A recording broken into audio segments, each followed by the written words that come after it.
In Canada, how long does it take to overcome the stigma of having been an enemy alien?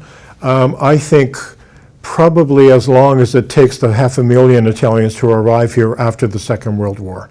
Most of those who arrived here, of course, had grown up in fascist Italy.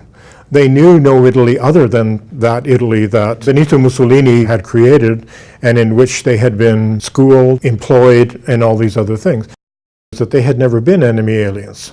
They arrived here after enemy alien status was rescinded. Mussolini tried to instill in his citizens a sense of being Italian in a way that hadn't existed before. Tried to instill in them a pride in Italianness, in being citizens of a nation state.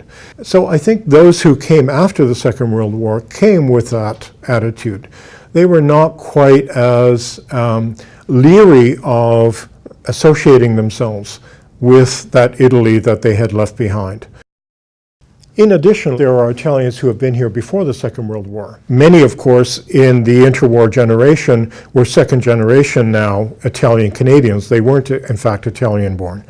For them, the stigma, I think, was quite more severe.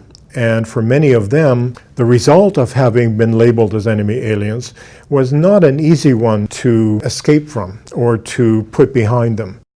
The trauma that those individuals went through to see their fathers arrested, to all of a sudden have their parents taken away from them, and so on. So for them, I think the stigma was considerable. How long did it take them to get over it?